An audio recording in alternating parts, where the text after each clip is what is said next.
that I was taking every phone call, everybody needed me to do something, and that was pulling me in every direction.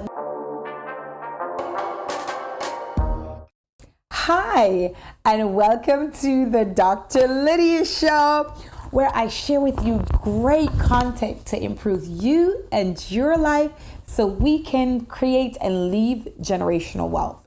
That's my little slogan and my little tidbit every single time from now on for you to realize how thankful I am for you to join me through this community and through my journey. Today's topic, I wanted to talk to you about people that are effective and that are really getting things done, because I want you to be that person as I have, or as I think I have developed to be that person. Is that how I say it? Anyways, but I am still growing in becoming that person. But initially, when I started my self-help journey into learning and to creating, I came across this book by Stephen Covey, Covey, and I'll put a little link up someplace here. And he talks about the 7 habits that highly effective people have. And our last episode, we talked about spending habits or poor spending habits that we need to get rid of, right? So I wanted to get to where you can become more successful, effective, not just in your personal life, but into your family life, and to have a really good work-life balance. So I wanted to share the books that have helped shape who I am and where it is that I'm going. So Steve Covey was one of those authors. And here he goes. Now, I'm only going to give you a little bit of tidbits of what the book is about. But one of the first things that he talked about was to be proactive about your life, where he says, focus on what you want to do. We talked about that with Brian Tracy, making that list and being able to come up with that business idea, where you want your life to go and what you really want to do, right? And he says to focus on what you want to do so you can control and influence instead of what you can't.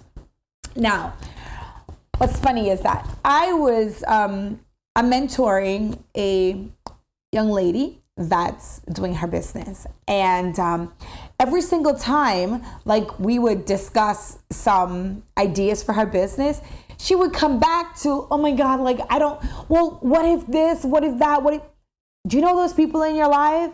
Like, no matter where you are or what it is that you're doing, they always seem to find the negative things into it, or the things that possibly won't let it work. Yes. So in order, though, for you to be highly effective in what it is that you're doing and who you are going to become, you have to have that, listen, I will focus on what it is that I can control and forget everything else.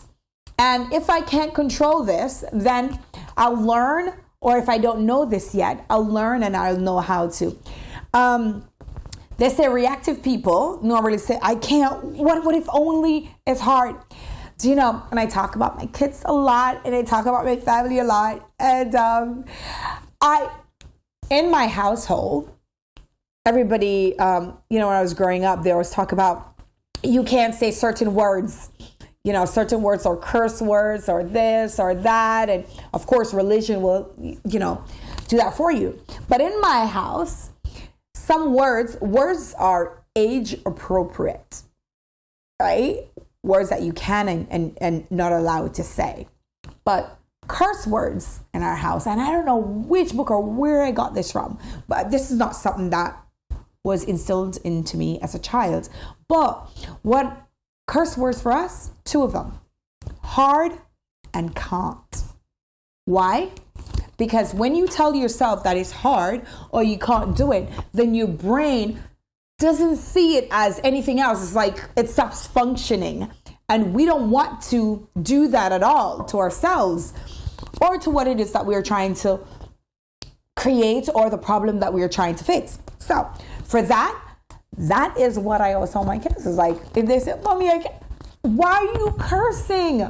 They're like, but, and then it's become like a habit in our house. Those are words that we don't say at all. And anybody that comes to visit us, once they say that word, I say, well, why are you cursing? because those words are not words that you want in your vocabulary. If you say, well, it's challenging, then your brain, your subconscious, your higher being will figure out a way how to be able to solve that problem. Good deal? And if it's something outside of your control, I meditate a lot every day, a lot of times at nights too. And it depends on what it is that I have going on through the day.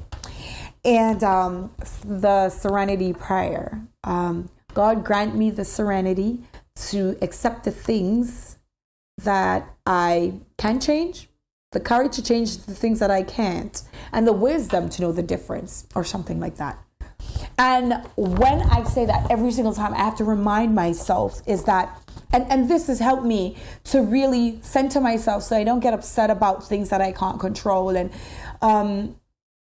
talk about things that really I have no control over. And a lot of times too, people say to me, well, you don't watch TV, or you don't do this, or you don't. No, because those are things that really have no immediate impact on my life, and I really can't control them. So if I sit here and I fuss about politics that I can't control, or if I fuss about an incident that I have no control over, what's the point? It was Mother Teresa who said that instead of focusing on what you cannot control, focus on what you can. She also said that you will never see her at a Stop the War campaign, and I thought that was interesting in talking about being proactive with your life, is that she'll always be at a 4 Ps. So it is really where you focus on that really will help in how you change your life and where it is that you're going. So first thing is to be proactive and not reactive. You don't want everything to just catch you and bring you places. It also says here that proactive people recognize that they are response able. What? Response able. It's up to you to give that response to whatever it is. And they don't blame conditions or conditioning for their behaviors or whatever it is that's happening. They take complete responsibility. So for me, after I read this book, I was like, wait, if I wasn't that, I needed to become that. I needed to start realizing that the stuff that happened to me as a child that I couldn't control, like I didn't have any control. That's the so what stuff. What am I going to do about it now? What am I going to do about it moving forward? And that was one of the first steps into becoming proactive and doing what you needed to do. Number 2, beginning with the end in mind. Define a clear measure of success and a plan to achieve it. We normally are, in a lot of the episodes, we go over 3 to 5 years. Where do you see yourself? What do you want out of life? If it's 10 to 20 years, what do you want? And then you see it there, and then you make small steps and go backwards. How do you eat an elephant? And I think we've talked about this before. It's like, how do you eat an elephant? One bite at a time.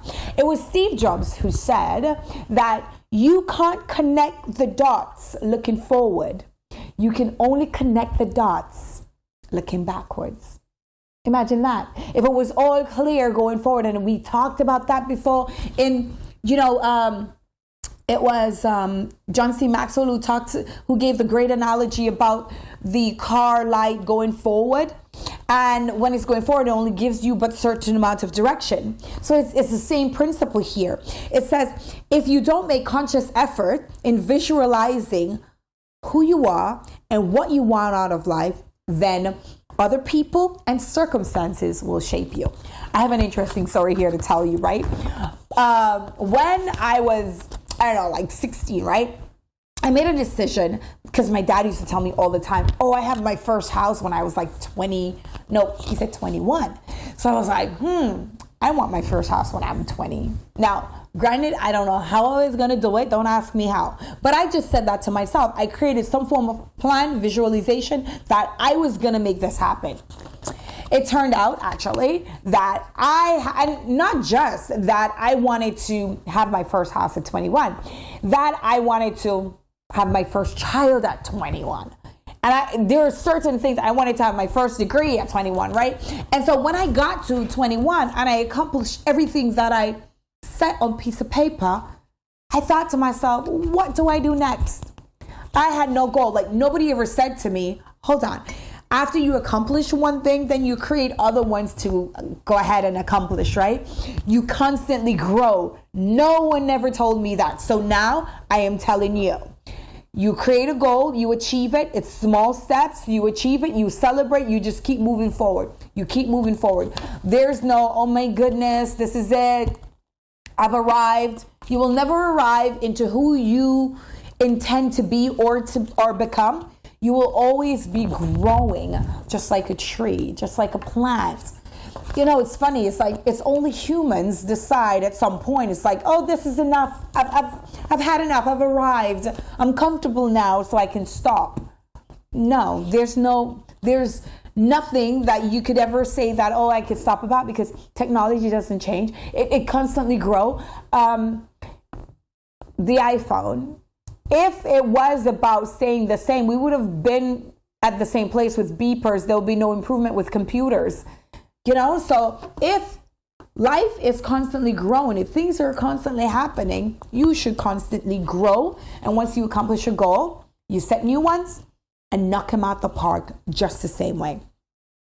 First things are, number 3 is put first things first. Wait, who said that? Wait, first things first, I'm the realist. Is that a rapper? I don't know, but that just popped in my head. First things first, I'm a realist. Okay, she prioritized what it is that she was doing. It is the same for you. You should prioritize and achieve your most important goals first, instead of constantly reacting to every emergency. All right, so after I read this one, I realized that I was taking every phone call, everybody needed me to do something, and that was pulling me in every direction without me even realizing it. And I never really had time for myself and for my kids, and for what it is that I truly wanted to do, because I was caught up into pleasing everybody. Now, after I learned this principle, I was like, okay, I started to make a list, not just a list of what it is that I want or what kind of business. It's like, now I itemize and organize my life a little bit better, right? I try to schedule things, and in later episodes, I will tell you about another really good book that gave really great tips on how to really and effectively do time management. So that's for future episodes. But for this one, emergencies. Let me tell you something. When I create my list of things to do, and people are calling me and I'm in a meeting, and because what happens is, I schedule my list of clients that I'm going to take care of that day. And if I sit there and start taking a lot of emergencies, the ones that I have on my list will never get done. So, and then when they're calling me and they're like, oh, I was calling you, I called you 3 or 4 times. I always say to them, what's funny to me is that when they always say to me, well, what if I was dying? And I said, well, then you leave me a message. That would be so great, because I want to be able to hear you. If you call me with your last breath, I would prefer you leave me a message that I could go back and listen to, opposed to me hearing it on the phone. That's always funny to me. You're like, what? And if it is that you need money, well, you knew that emergency way ahead of time. If it's that you need a doctor, whatever it is, I can't help you, not at that point. So I don't understand what the urgency would be for me to drop everything. And it's like, I need to do this right now. So understanding all of that, I started to create a list, put what it is that I found important or what requires most of my time for that particular day. And to avoid procrastination, what I normally do is I start with the thing that I don't like to do first, or the most challenging thing first. So if I wanted to exercise and I had it on my list first thing when I wake up. That's what I want to do. That's what I'm going to do first thing. If I have a list of clients that I had a whole bunch of stuff to do for, those are the ones that I'm going to take care of first. And once I do, it's just a sense of accomplishment that hits me with every little task that I get done. That using this principle, which is principle 3 in the highly effective habits, it's like, wow, it is amazing and it is life-changing. Number 4 is think win-win. It says here to collaborate more effectively by building high trusting relationships. Now, we talked about sometimes when you're starting whatever you're starting, maybe your family or your friends may not be the ones to do it. And over time, you will find out the right people to do it. But it is saying here is that regardless who is within your circle, you need to create some form of win-win scenario to be able to have a more of a cooperative environment opposed to a competitive one. It says there's enough pie to go around. You know, it's funny. Like, I remember I was having a business meeting the other day, and one of my clients, before we signed an NDA, they told me a little bit about their business idea. And I was like, oh my goodness, I love it. That's great. And they were like, well, you know, I hope you don't take it. And I'm like, first of all, no, I don't need your business idea. It's great for you, because in order for you to do whatever it is that you're doing, you should have some form of background, some form of purpose, some form of passion towards it. So this is for you. God has given it to you. But the second thing is, I know when it comes to business too, a lot of people worry about competition. It's like, listen, you alone can't service everybody. There is 7 billion people in the world. There's enough to go around. So there's no reason for me to be in competition with you. I'm providing a service, you're providing a service. You don't have to go with me. You could go with that person. There's no reason for me to try to take your clients or no. I was talking to another friend of mine, and she's a hairdresser, and she said it so eloquently.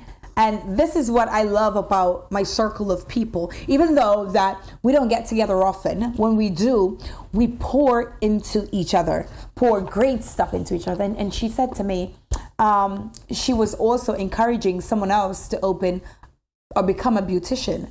And she also has a great mentoring program, Sean. Hi. That she helps a lot of young people to become beauticians too. And what she said is, there's enough heads to go around. She said, did you ever see a headless person? Everybody at some point need their hair done, or they know somebody that needs their hair done. And I can't do it all. So we need people around here that I can help, pour into, mentor, to be able to help them. Yes. And she is a great example of creating a win-win scenario in helping not just her community, but young people around into becoming better versions of themselves. Number 5, seek first to understand, then to be understood. It says influence others by developing a deep understanding of their needs and perspective. It says communication is key. But for most of us, when we are talking or when we're communicating, we're sitting there immediately thinking of ways to respond and not really effectively listening. What's funny is that sometimes when you're talking to people, right, they're like, I hear you. That doesn't really mean that you're actually listening. If you're thinking about something else or to respond before that person finished saying what they're saying, that means you're not really effectively listening. But anyways, it says sometimes people only listen to get what they want out in the open and for themselves to be heard. Now, for me, it's funny that when my kids started music and I started helping them, a lot of people thought that I was helping them because I, in turn, love to sing. And when I was a little girl, I was a singer. But in truth, it had nothing to do with me. And the only reason why it came up to be that they were singers is because I saw it in them and other people saw it in them. For instance, when Dalik, my soon-to-be 20, he used to go to school, and the first thing, as soon as he gets out of the car, he was telling the principal, I could sing, do you want to hear me? I could sing, do you want to hear you? Everywhere he went, that's exactly what he would say. And what happened is the school used to call me, and at that time, of course, I told you before, I was living paycheck to paycheck. And they were like, well, Dalik is going to sing the national anthem here. He's going to do this. He's going to do that. And I'm like, I can't even get the time off work to come. But they would send me little videos, and they would tell me how amazing he was and how great he was as a singer. And they would take him from one school to the next. And those are things that I thought to myself, wait, I was missing. And so one of the first things in realizing that one can sing, and then I remember when Jalika was young, she used to tell me she wanted to be an artist. And I was like, oh no, you need to go to school and get an education and get a really good job and be a doctor, because obviously that's what I was taught. I figured I could hammer that all the way home. And I was like, let me see if I looked at them through their own lenses. And when I put the two of them together to sing, and they were singing Fire Like Rain, it was like a Disney song from, I think it was like Camp Rock. And I remember like 3 days before like the talent show, Alik, which he was like 3 at the time, and as soon as both of them were singing, he was backing them up, like fire like rain, fire like, and he was just, and I'm like, wait. So what I did was I put them on stage just to see if they had stage presence, if they were shy, and if they had just like the basic stuff that we could build on, that we could grow on, and I could help educate them with. And I watched them, and when I tell you that first performance, everybody, listen, they were 7, 5, 3 at the time. Not that they were great, but they had something, and everybody saw it. And that was my eye-opening to say, wow, I can help them to become. So it was, I know, it's like I had to first see them and then say, okay, we could really build a business around that with them doing things that they love, me helping them to create a business. And here goes. From that to who they are today, every single thing, and not just to them, it's like even with my my business where I consult clients, when they come to me with a business idea, I don't force my sense of belief, because every person's business is their own idea. I always tell them, this is your baby. What do you want to name him or her? What do you want it to feel like? What do you want the culture to feel like? What do you want? Where do you see this vision going for you? And so understanding all of that, this right here has helped me through the years to be able to not just me spewing who I think people should become, but helping them to become a greater version of themselves. Number 6 is synergy or synergize. It says develop innovative solutions that leverage differences and satisfy by the key stakeholders. It says find the right people. That's true. Again, from earlier we talked about maybe when you start out, you may not have the support of the family or your friends that you may think that you initially wanted, but you will find all the right people within your mastermind. I can't say this enough that when I started, I didn't have any context. I didn't have enough education. I didn't have enough resources. I didn't have anything. But one thing I made sure. 1, I understood the bigger vision. 2, eventually God has put all the right people in my path. I think it was,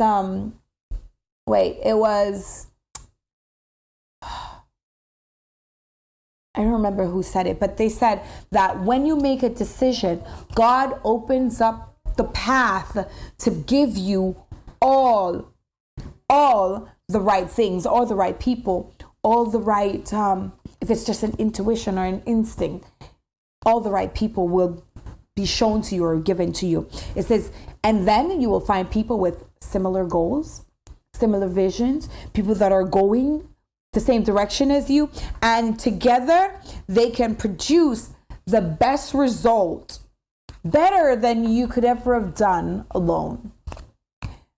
So first, I think what this is saying is, first, clear your table so that you can have all the right people that you need to be sitting there with you, so that when you're eating, we all have actually put in, and teamwork makes the dream work. So with the right people, you can get anywhere in life. There it is.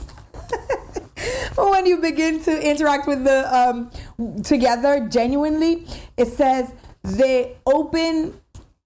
when you begin to interact with the right people, they will open up your mind, your thoughts, your vision, your idea to where you need to go. It's funny, yesterday I also had a business meeting, and as soon as I walked in, I saw something on the screen that sparked that I had asked the owner a question. And so we were sitting there, we were dialoguing, and it so happened, I was like, oh my goodness, I have this idea, I love this, and what do you think? How about when I walked out of there, the ideas that was a little bit off with what it is that I was doing, all of it started to connect in ways that I didn't even see before. Yesterday was an eye-opener, so I came back. I was a lot more excited. I was a lot more passionate about what it is I was doing. I couldn't wait to be able to put something together and say, wow, God, like this is really what I wanted to do. So that right there is also amazing. And remember also is that you're an average of your friends, the people that you hang around with. So if your friends and the group is not being conducive to you and your growth, it's time to change them. Find new ones. Do what you must to become an effective, successful person as an individual so you could grow your business, your family, and like we always are and will preach in here is generational wealth.